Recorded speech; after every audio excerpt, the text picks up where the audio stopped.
hear me? Can you hear me now? Well, good morning, everybody. No offense, Alan, but it is Binder, actually. So, the title of this morning's talk is based on a comment that Steve Jobs made. Get this situated.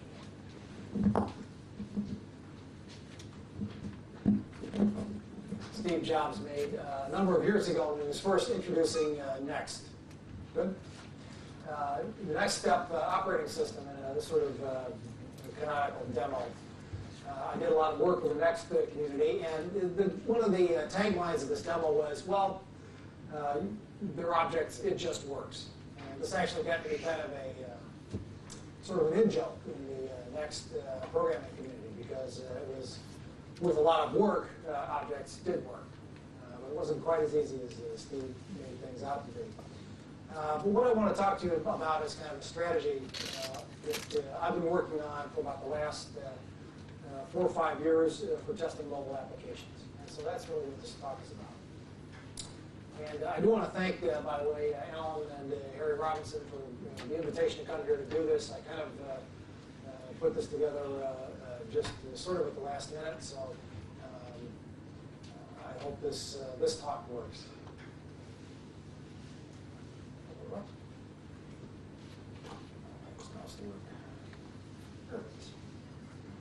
So I want to talk a little bit about motivation, why we engaged in the production of the MTS framework, its design goals generally. I want to talk about 2 test frameworks that you may or may not be familiar with. One is the TTCN testing specification language, and that has had a lot of influence on how we put our test automation framework together. And then in the XUnit testing frameworks. We'll talk a little bit about the MTS object. And then a brief demo of a few features. So we're here to solve what is sometimes called the mobile testing nightmare. Actually, the mobile testing nightmare is a term coined by the Gartner Group, and the description is of basically the combinatorics of handsets, airlinks, and platforms, software platforms. So it means that there's lots and lots of stuff that you have to test. And our marketing guy, after thinking about things for a long time, came up with this as kind of a graphic to represent what that means. Basically, this is a situation in mobile technology, as you're probably mostly aware, or may not be aware, is a high-stakes race to market. The number of configurations to test increases, it seems, exponentially daily. And it's our contention that there are relatively more testing is necessary for competitive levels of quality, reliability, and performance. And as I'm sure you all agree, ad hoc manual testing is costly and ineffective. By the way, I have 5 posters of the scary robot. The first 5 people at the podium can get one. If you want another one, I'll send you one for free if you just give me your email. Background on this. We started about 3 years ago on a research project funded by the U.S. Department of Commerce to produce an advanced model-based mobile testing system. I think, I've been in the test automation business for a while. I think that mobility is basically the dominant theme for the 21st century in information technology. And I think it's time for a change in the way we do test automation. I think that the level of productivity we've accomplished with test automation technologies to date has been adequate for some things, but really there's room for vast improvement. And that improvement will come, I think, through doing model-based testing, which is mobile-centric and focused on maximization of reliability.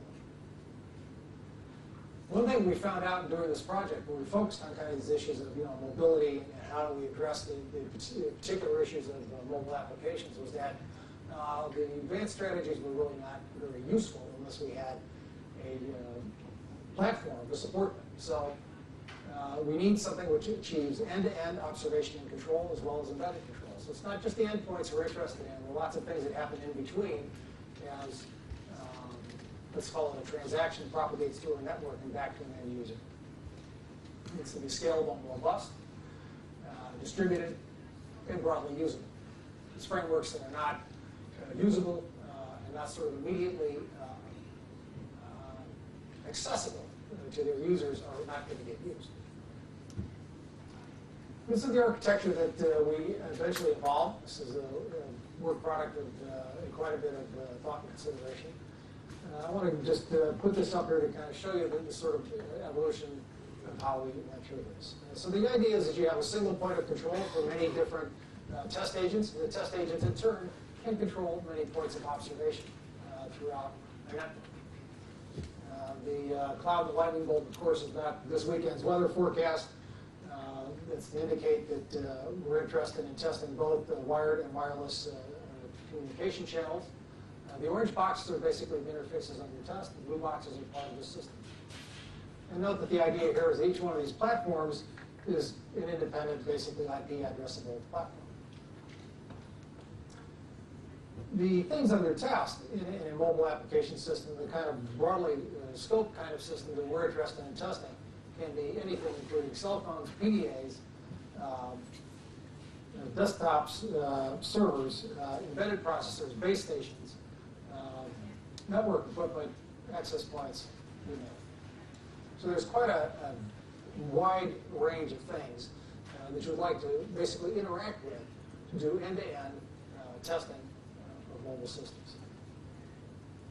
So design goals for our system. We wanted to be able to generate test objects from models.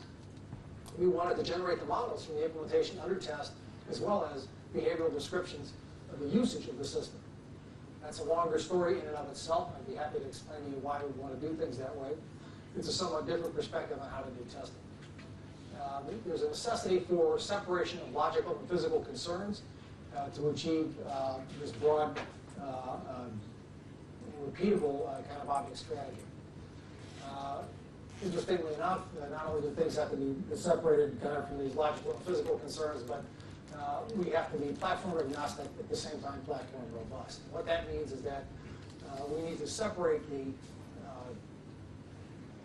interaction with a logical point of control from its actual binding to that. The binding has to be able to deal with variations and error and exception conditions. The same thing can be said for channels. In a wired world, when you're testing the internet, the channels, actually it's gotten to be so reliable, you can almost pretend that it isn't there. But in the mobile world, of course, maybe who uses a cell phone, I think can appreciate the data communication channel is quite a bit of variability in it. One thing that's critical in testing mobile apps is the handheld devices. The mobile devices are still very resource constrained. Resource utilization on these devices matters. You need to achieve distributed control. You need to have the ability to not only just drive one particular user interface on one workstation, you need to be able to drive multiples at the same time throughout an entire network. And usability is really critical in any system. There are lots and lots of systems, both large and small, commercial and research, that ended up being shelfware because they're basically somebody's grand scheme that they thought was really great, but nobody else did. So we really are paying a lot of attention to what we're doing and trying to find things that work out of the box and great experience for the users. And actually, we're trying to think of ways to present testing systems to end users in a way that basically changes the whole experience and kind of perspective on testing. So we have some very ambitious goals in terms of how testing is going to be perceived and used within the software development community. We're looking for eventually a kind of intuitive interaction. And the big bugaboo, of course, testing, sometimes it's not, maybe not to this audience, it's a dirty little secret, but is brittleness, right? The fact that you can spend a lot of time writing tests, generating tests, but they tend to break. They tend to break rather rapidly. They have a sort of very short half-life, and they decay. And then there's a problem. What do you do once they're not good anymore? How do you keep them up? This kind of discussion, point of yesterday's talk. I thought that was a very interesting way to deal with that issue. These are things that we wanted to address. These are kind of major problems that we saw in creating a test automation framework to achieve the kind of testing I mentioned. Oh, and then composing. We'll talk a little bit about TTCN3. This stands for Testing and Test Control Notation. This is an international standard adopted by many European standards organizations. In North America, it doesn't get much traction, mainly because the manufacturers and the telcos didn't have to pay attention to it and have found other ways of doing things. It is an abstract specification. It is a kind of structured and procedural paradigm for the expression of test cases. It has proven support for very complex scenarios because of the kind of application history it has had. It has proven support for concurrency. So you can deal with very complex test cases. You can deal with situations where multiple things are going on at the same time, and how to express stimulus and response expected in those circumstances. It has embedded with the ASM1 data standard, which maps to XML. It's a packed kind of data standard. It's a useful sort of extra. And it is in routine use in very high reliability applications. For the most part, in telecom, but increasingly in things like Wi-Fi, Bluetooth, etc. So it's not really an application-oriented test framework, but it's one which is used in a lot of infrastructure stuff. It's used to do rigorous conformance testing. The interesting thing about it is that basically the test suites are designed sort of through a collaborative process within standards bodies or in industry associations. So you get one test suite, for example, which is defined for the Bluetooth protocol.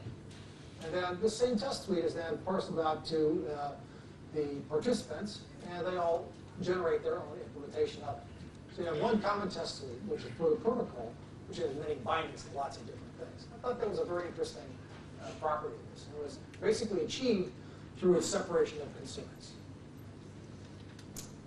This is through an idea notionally called a point of observation and control. This goes for something called basically an abstract interface specification. So it provides each user of the test specification a means to bind their particular implementation, their physical interface, to an abstract interface. So there's built into TTCN this idea of a logical interface as well as a physical. What that means is that the same test suites can be used on many implementations. If you think about that, that's really a very useful property. We've had a lot of discussions with customers who said, you know, it would be great if I could take the same test suite, functional test suite that runs on Symbian phones and run those on Windows mobile phones or smartphones. That would be really tremendous. A lot of people like to do that. So this is kind of a step in that direction. Also, it's model-based testing. It's one of the first, and I'd say probably the most widely used and successful model-based testing tool around. There are people who routinely generate TTCN test specifications from message sequence charts, finite state machines, lots of other stuff. The TTCN, however, is not executable. So you have to go through a compilation step, which basically takes the specification and translates it into something which is executable. And then usually the target output of that is source code, C++, Java, what have you, which then needs to be compiled and run as an implementation. So we studied this model pretty carefully. We thought there was a lot of things that were attractive about it. We also thought there were some things that are missing. I'll come to that in just a minute. Here's the incremental testing framework. I'm sure that all of you are familiar with this in terms of things like JUnit or one of the other, I think, close to 100 implementations of this basic pattern. So here, UML diagram. Basically, the observation in this is that we have composable test objects. Right? That's the key element of this strategy. So that because we have a common interface for test object, the test object is inherited by test suite and test case. All of my test objects, my test suites, all respond to the same messages. So this provides us with composability. So we can truly create and reuse test suites very rapidly.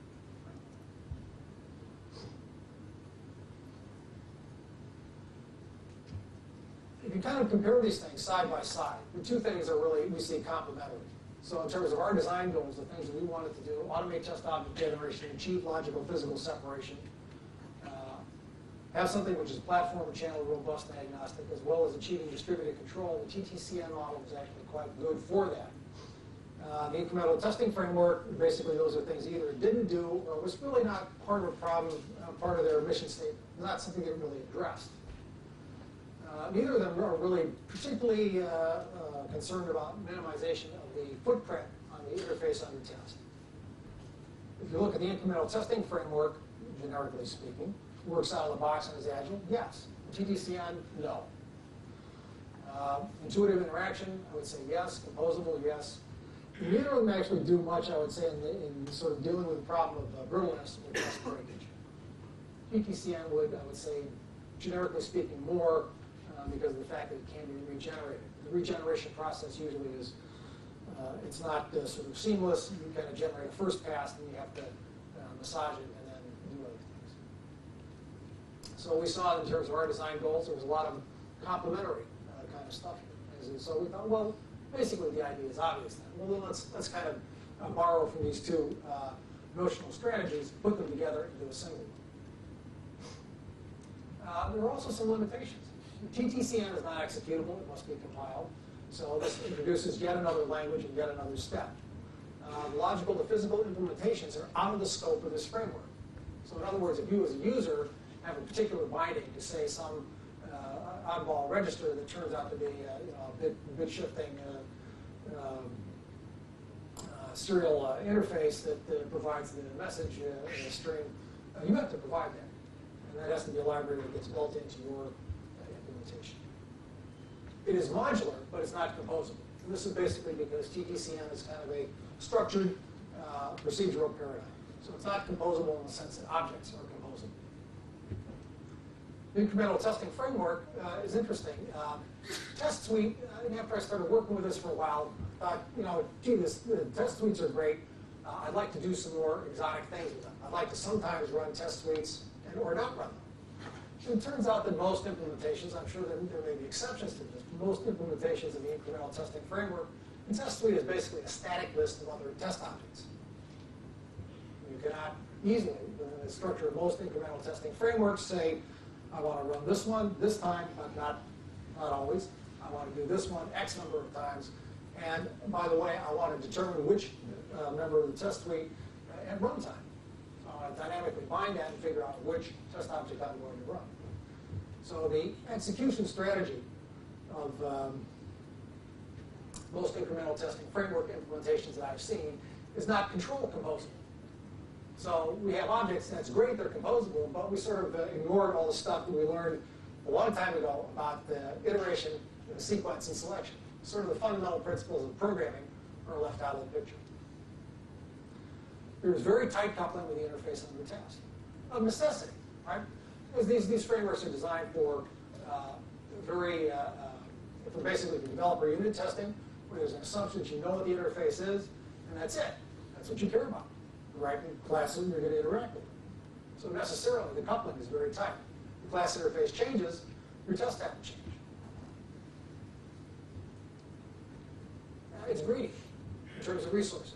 There really is no in general, in incremental testing frameworks, resource utilization, how much the processor and memory that you use to run the test relative to running the application is not a concern. It just isn't. And that's really a function of the kinds of computing hardware we run these things on typically.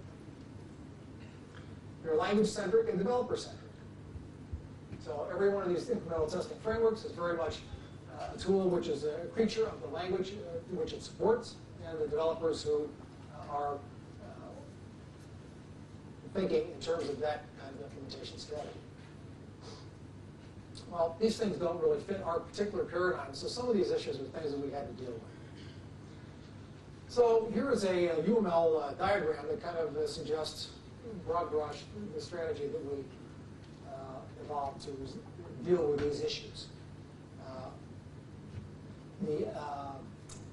I guess kind of in summary, the way in which we integrated some of the logical to physical notions of TTCN were through the idea of adapters.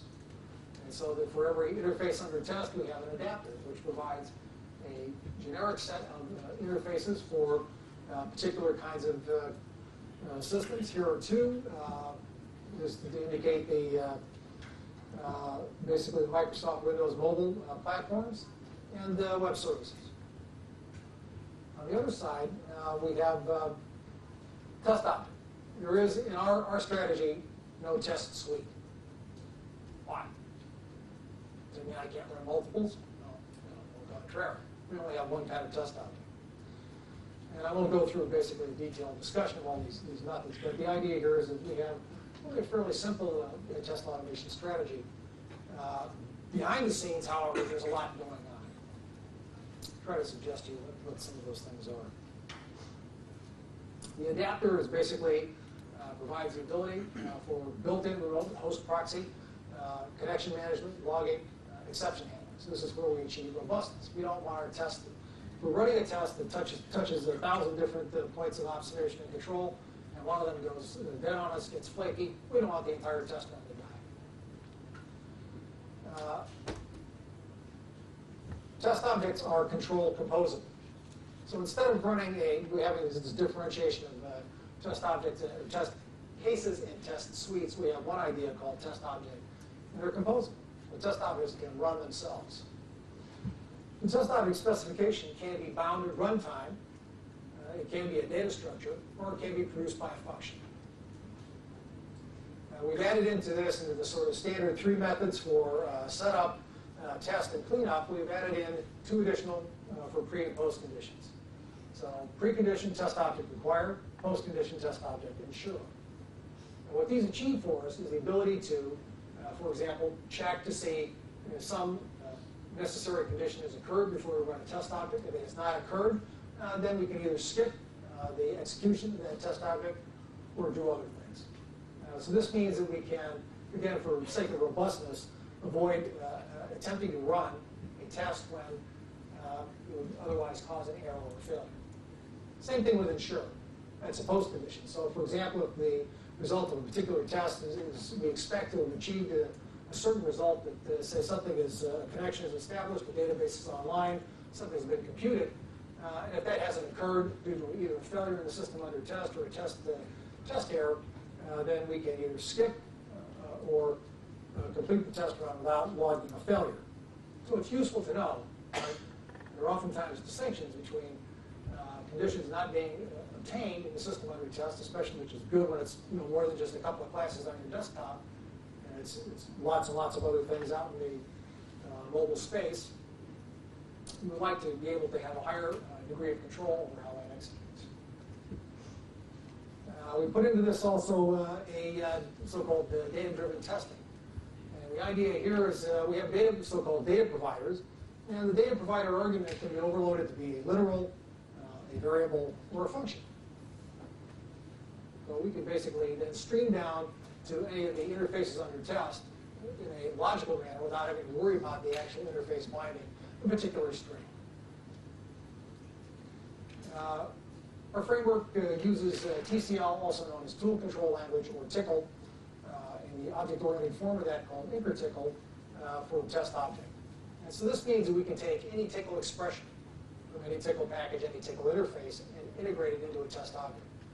So of necessity, we have then the ability to talk to a very wide range of things in the software universe. TCL has kind of gotten to be the de facto standard in the test automation business. There are many large organizations where there are literally millions upon millions of lines of TCL that are used daily for test automation processing.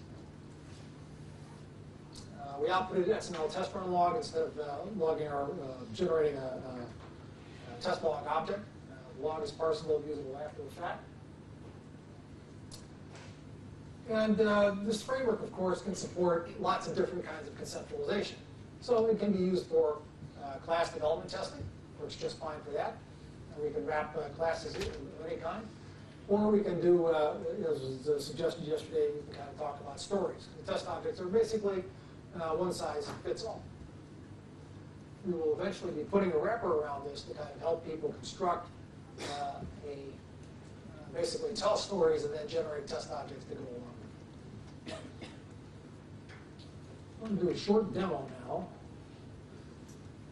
Let's see if I just loaded up properly. I don't think I do, so you just have to give me.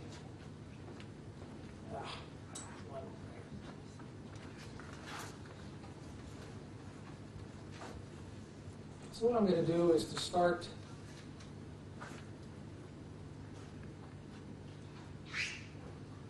on the parts of the system and start a test agent.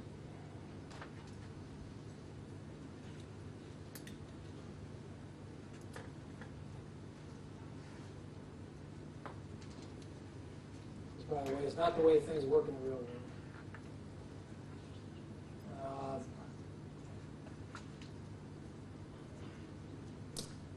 So here is the test agent. Let me just mention a few things, salient things about this user interface. It is familiar, perhaps in some ways, in the way that a typical XP test runner might look. So in fact, here I've loaded up a test object. I'm going to hit the run button. And sure enough, I get the green bar. Well, the test object I ran was not terribly complex. It basically was designed to pass. Something that's a little bit different, however, if I choose a somewhat different one, this is a demonstrating a feature we call a smart progress bar. This is a test object that does a couple of things. First of all, it passes some check functions. It then does some things which are erroneous and basically makes a bad call in the framework, and then it finds a condition which is a test fail. And so we get, instead of one single color here, we get basically colors that indicate roughly to indicate the point in which the test execution stream this particular condition occurred. Because we can do things, because our objects are composable, it actually introduced a whole lot of complexity. I started to have an appreciation for why the static limitation of test suites actually is probably a good thing. It simplified the creation of the incremental testing frameworks considerably. Because once you sort of adopt and say, well, a test suite can now be anything. I can have any kind of sequential control in that I want. Well, so now I have to provide a arbitrarily, you have to have the, basically, and it's almost like creating a small interpreter. So you have to have the ability to support a runtime stack of arbitrary depth. If you have something that happens in the call tree, you have to be able to unwind that, handle exceptions, etc. So the amount of complexity that is actually caused by having control composable test objects was not trivial. And it turned out to create major headaches in doing this progress bar. So that progress bar is simple. All right? Well, it's simple when you have a deterministic number of things to do. When you have a static list of test objects to run, that's deterministic. You can count them and say, well, if I've done 5 out of 50, I'm 10% done. That's easy. But suppose you don't know how many you're going to do. When you introduce full control composability, then you introduce necessarily non-determinism. So it turned out that we couldn't compute the simple thing with the progress bar with these. So we have kind of a little bit of a, we look at that in the top level execution and kind of relate our progress relative to that. We do have a feature here called one-click repeat. I'm going to spin up to a small number and give you some indication. What this is actually kind of handy to do things like this. So now if I run this, the same test object, you can kind of get this, you can kind of see that I have a rough approximation of where within this test run, this composite test run, of where my failures, errors, and passes have occurred. So you can get kind of a rough indication of progress. And when you're running a large complex test suite, we found that to be very useful.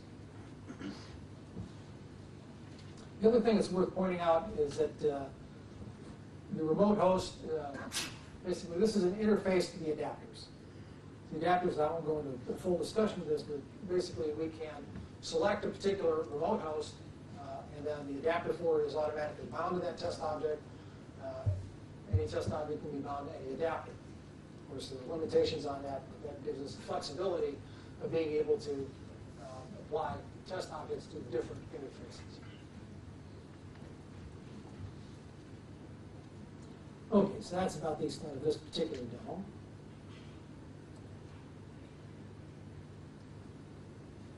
All right, a couple of notes. If you've never seen the Steve Jobs Next Step demo, you can find it online. It runs for about 35 minutes in grainy, lousy video, done 15 years ago, but it's actually kind of a classic. You might find it, it turns out that some guy has recently discussed this on a blog and says some kind of alternatively complimentary and nasty things about Jobs. anyhow, in this demo, it's where it makes the famous assertion, they're objects, it just works. Anybody here develop the next step? Okay. All right, there's a few of us. A very interesting platform. By the way, most of you are using Mac OS 10. You look inside of that, you'll find something called NS Object. That's the next step platform. It still lives. Here's the mobile testing nightmare poster. If you want one, I'd be happy to give it to you. If you want, if I don't have enough, send me an email. And you can send me questions about this at bobbinder@nverify.com. That's basically my story for this morning. I'd be happy to take any questions.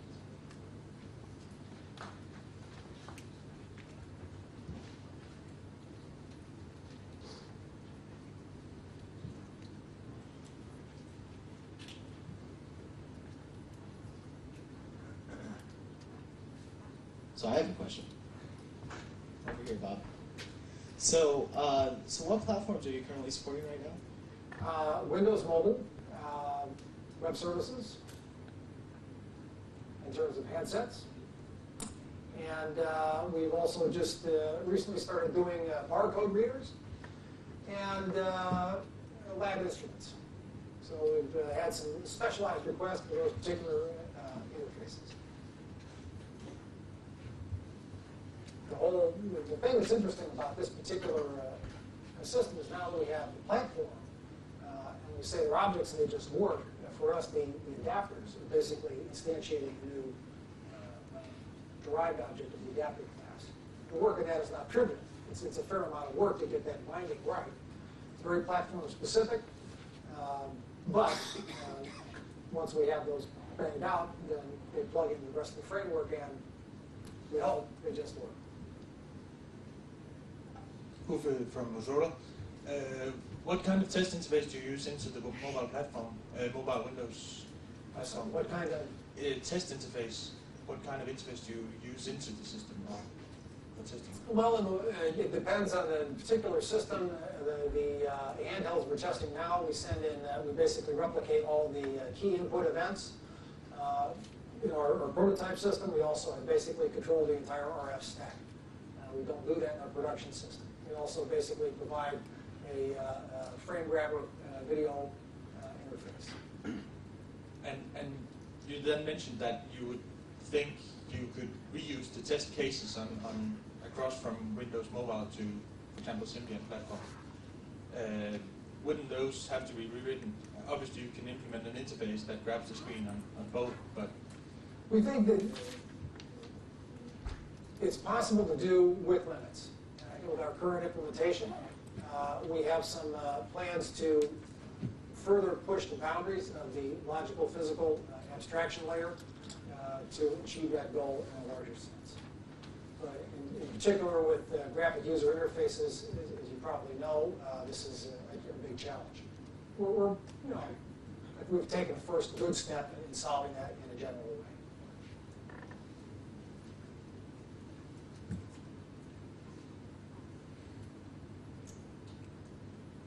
All right. Thanks very much, Bob.